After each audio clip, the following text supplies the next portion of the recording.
Before we dive into the blood-soaked madness of this 88-film slasher classic collection review, a quick heads up for listeners and viewers alike. These episodes come straight from the podcast Under the Stairs archives, recorded before the launch of the YouTube channel and long before video podcasts became part of the show. These reviews were originally crafted purely for audio. So if the production feels a little rougher around the edges or a little more stripped back than current episodes, that's because you're hearing the show in its earlier form, raw, passionate, and let's be honest, a little waffly at times. Whether you're revisiting these reviews or discovering them for the first time, please sit back and relax and enjoy this trip through the golden age of mass killers, inventive gore, and VH era nightmares.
This podcast is not safe for work and will feature movie spoilers. It will feature scenes described of a graphic nature.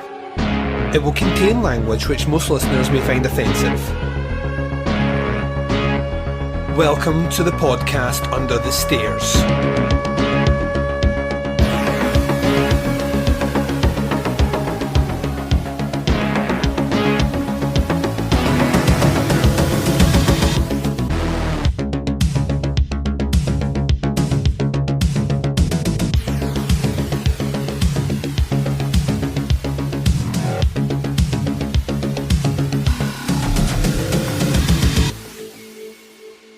Hi everyone and welcome to the podcast Under the Stairs. This is your Sunday 88 film slasher classic series of reviews. I'm your host Duncan McLeish. Welcome to the show. Up on this episode we have disc number 31 in the collection. This is The House on Sorority Row. We'll be getting to that review after the first break. Before we get to that, as always, let's catch up. This is the final episode of this week. 4 episodes you have received this week as gifts to your ear holes. Hopefully you've enjoyed them, and we have another week of fantastic content a-coming for you. It kicks off tomorrow with the final instalment of our Phantasm Russian Roulette franchise retro. Now I know you've been waiting a bit for this one, and we will see if first time guest Under the Stairs Mr. Watson can bring the goods on Ravager. Then on Thursday we have Movie Club. That's right, you have until Wednesday next week to get your reviews in for Movie Club. Do not delay, make haste today. Then on Saturday is another listener choice episode. So on Friday I'll post 3 movies, you'll select what you want to see reviewed on Saturday, and boom, it will happen as if by magic. Which swings us on to Sunday, another Arrow video assortment, I think is what we're calling them, because there is an assortment of Arrow video titles to get through and so precious little time. So that's what we'll be doing on Sunday. On the Teapots Collective this Wednesday, you will receive another little bonus gift. Swear to Begin with Giallo dropping Wednesday for certain. I know it's been delayed a week, but it's definitely coming Wednesday. Then on Sunday you will get the next instalment of Opera Omnia, and if I've got time, the following Monday you will receive another gift, because that's what I do. I just give gifts, which is doing the nasty. So there we are. Try to cram those episodes in to keep me on track. Now, like I say, there's been various bits and bobs happening at home in terms of building, construction work, and it's kind of pushed my schedule a little bit off to the side, considering we are still recording the Summer Teapots Top 10 series as we speak as well. So thanks for bearing with me. Things are almost back on the straight and narrow. And with that in mind, let's get into our review. I'm going to take a very short break. You're going to hear promos for shows I love. You're going to hear the trailer for The House on Sorority Row. When we return, we're discussing that movie right after this. Hello, this is The Doom Show. Keep on keeping on and keep on trucking, America. We don't listen to our feedback because we don't get any. The truth hurts. I just alienated the 2 people that give us constant feedback. Sorry, guys. That's gotta go. That's gotta go in there. So on the show, we talk about giallo movies and slasher movies and cult movies. Sometimes we even talk about Cameron Mitchell and his movies. I am Richard. Who are you? I am Brad, the guy that's not Richard, or Jeffrey, or Simon. That's right, we have 4 people, and we always talk at once, except to each other. Jeffrey lives up north. Simon lives across the world. Richard lives in Penis, Alabama. Hello, This is The Doom Show is a proud member of the Legion Podcast Network. Check out the other shows on legionpodcast.com. You can check out more Hello, This is The Doom Show at hellodoomshow.podomatic.com or at doommoviethon.com. Check for our Amazon exclusive Hello, This is The Doom Show cookbook. Do you like hot dogs? We got them. Do you like mac and cheese? We got it. Do you like cheddar? We have it. Actually, we don't. No cheddar. Just Colby. Colby Jack. Hello, this is The Doom Show. We never gave up on you because you never gave up on us. Wow. A certain kind of girl joins Pi Theta sorority. A girl who likes to party and likes to get close to her friends. A girl whose extracurricular activities were more daring than most. A girl who could turn her fantasies into reality. One more fling won't set us back any.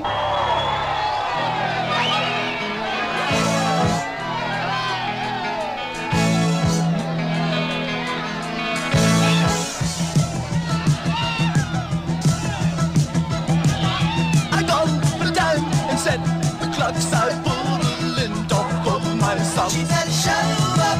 I read another magazine. I stare into the TV screen. She said, show up. I am a convict caught up in her weird sense of time. Maybe traffic's all backed up. Don't you realize what we've done? It was an accident. That doesn't matter.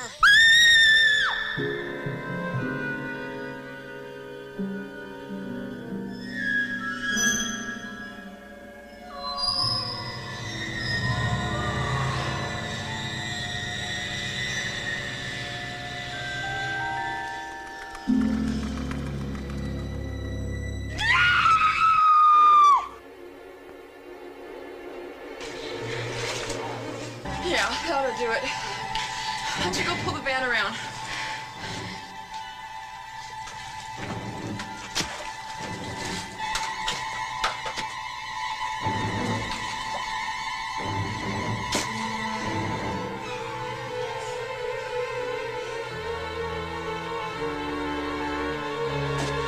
Oh!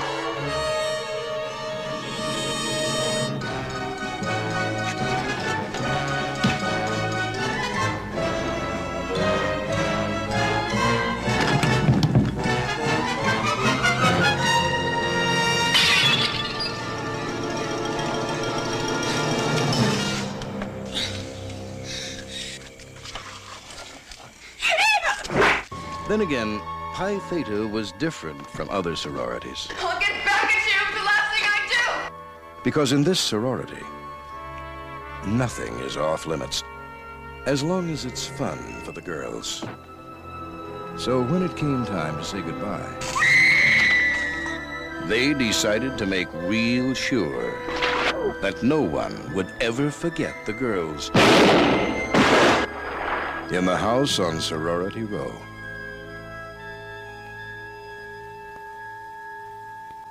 And welcome back. So you've just heard the trailer for The House on Sorority Row. This is disc number 31 of the 88 Films Slasher Classic series. According to the website, it says thusly: 88 Films is ready to unleash a certified teen tormenting gem in the timeless terror title House on Sorority Row, released in 1983. Remade as a Carrie Fisher starring blockbuster in 2009, that's questionable. The original effort about a dorm prank gone wrong and the terrible consequences doubtlessly inspired such later revenge flicks as I Know What You Did Last Summer. Trend-setting genre template, House on Sorority Row is the latest in our Slasher Classics line. Special features include a brand new interview with composer Richard Band, brand new interview with film critic Kim Newman, audio commentary by the Hysteria Lives podcast team, trailer, technical specs, region lock to region B, picture format HD 1781, audio format LPCM stereo, language is in English, certification 18, and the runtime is just over an hour and a half. Now, this is a weird one because I've been tossing and turning on this one as to whether I had actually seen it before. I sadly was one of the ones that chucked out hard-earned money to go and see that remake at the cinema, and it sucked so much dick. It was not a good movie at all. So I was kind of interested to see if this was a title that I knew by name because of that remake, or had I actually seen the original. Turns out I have actually seen this movie before, but it must have been decades ago, because I was trying to wrap my brain as to how I would have seen this title, and I can only assume VHS rental, and I know it wasn't one I rented myself, which means it's one that I coaxed my parents to do, which means we're going back early 90s. So yeah, this is one that I must have saw way back then, so I would have been early teens. And as a result of that, a lot of the twists and turns in the movie I already knew were coming, because it started to come back to me in waves of, oh yeah, that's right, that bit happens there. So, to be honest with you, this is actually a movie I quite dig. Watching it back, there was a lot of elements that I think they do quite well. I quite like the cinematography, although the restoration isn't amazing. I like the acting for the most part. Most of the actors here are playing into kind of tried and tested stereotypes, but back at this time period, they're not necessarily as cliche as they would be, say, 2 years later. The kills are pretty gnarly, actually. Surprising how well they've held up. In 1983, we're still in that weird period where we're getting away with a little bit more than we probably should, and censors are going to quickly clamp down on that, and then we'll be getting away with fuck all. So that aspect is kind of cool.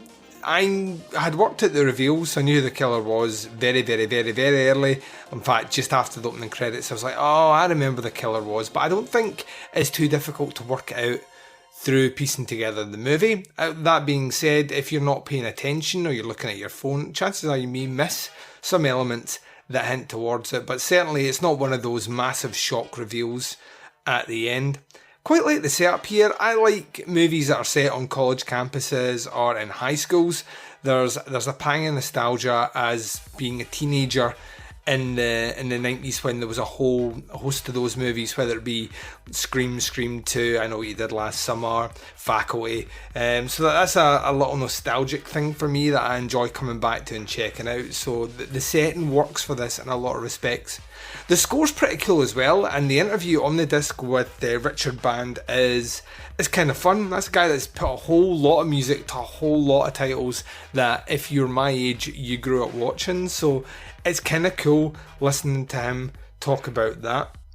Out with that, the interview with Kim Newman on the special features also kind of fun. Kim Newman's a goofy figure, and I really, really enjoy his commentary. He has a lot of fun witticism and sarcasm and a bit of snark, all in equal measure, which I think makes him a really interesting film critic to listen to, because there's passion there for the most schlocky of content, but at the same time he will very, very quickly topple down something he finds a bit too cliche or a bit hard to stomach. So it's really well done as well.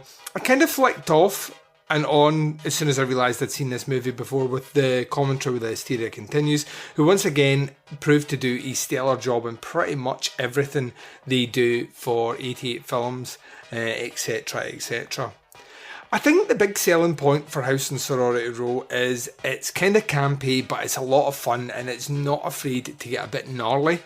And that, for a slasher specifically in this time period, holds a lot of weight with me.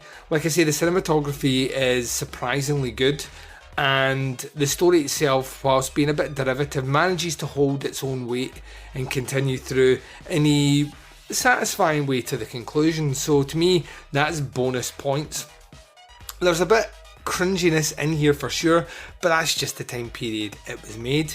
And I wouldn't say it's necessarily, a thumping good slasher, but at the same time it is above a lot of what we've had to stomach in this collection thus far. And as a result of that, there was a weird pang of shame and pride watching this movie and enjoying it as much as I did. Because like I say, this series has for the most part been quite content to either not give you a slasher movie or boot you in the balls when you dare to begin to have some semblance of enjoyment. So it was kind of fun sitting back, switching the brain off and recapturing some of the magic of a title that I hadn't seen in a long time. There really isn't much more I can say about this, to be honest with you. This is one that I would say if you're trying to pick off maybe not the mainstay well-trodden road of slasher movies, then House and Sorority Row is, not mainstream enough to be in the top 10 that trips off anyone's tongue, but not as obscure that you'll find difficulty finding it and or watching it, to be honest. I think for the most part it's a bit light on bonus features, and the restoration isn't maybe necessarily as good as some of the other 88 films titles, but that being said though, overall it's a satisfying package, and you pick this one up relatively cheap now. You can get it for under a tenner, and it is worth owning if you're a fan of slashers or you're getting into slashers. It's one that you should certainly pick up and put in your collection. In terms of a grade for this one, it's probably a 3.5, so it sits somewhere between I like it and I really like it. I'll revisit this somewhere down the line for sure. I'll probably cue it in with a movie night of some description with kind of slashers set at school or colleges or something, and slip that one in there just for shits and giggles. But yeah, 3.5 feels right for House on Sorority Row. Okie dokie, I'm going to take my final break. When I come back, I'm closing out the show and I'm doing it right after this. And you've been listening to the podcast Under the Stairs. This has been your Sunday 88 film slasher classic series. We did disc number 31. It was The House on Sorority Row. We have another title coming your way in only 3 weeks' time. This is disc number 32 in the collection and it's Slaughterhouse Rock. According to the 88 Films website, it says thusly: Alcatraz once housed some of America's most infamous criminals, but nothing ever inhabited the island like the force of evil encountered by some unprepared youngsters in 1988's fever dream surrealist horror Slaughterhouse Rock.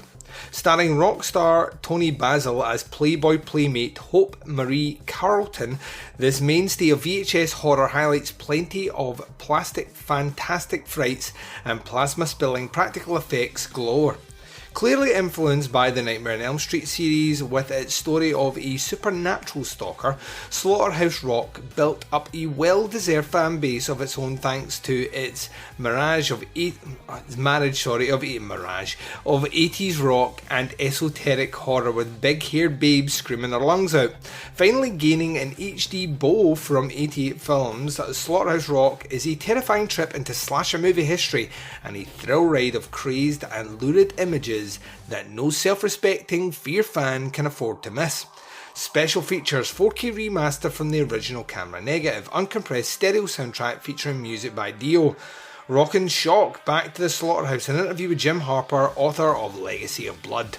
Original theatrical trailer, optional English subtitles, booklet by film journalist Dave Wayne and Marty Budrich, I think it's not how you pronounce that. Reversible sleeve with alternate non-slasher collection artwork.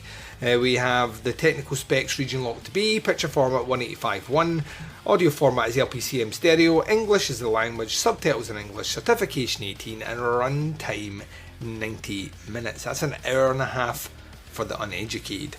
There we go, so that's what we'll be discovering in 3 weeks' time. Never seen it, cannot wait, that's completely sold me. We will see if it lives up to what they have kind of put their stall out and banged their gong for. We'll see if it lives up to that in 3 weeks' time. There's a multitude of ways to check out the show. Wherever you're listening to me right now, hit subscribe. That way you never miss anything from Under the Stairs. Subscribe to the Teapots Collective and then you never miss anything I record, produce and release. A quick reminder, we are discontinuing our SoundCloud feed in the next couple of days. So if that's where you're listening to us, you will find us everywhere else that podcasts can be listened to. Make sure you transition in that way you don't miss out. Couldn't be any easier than that.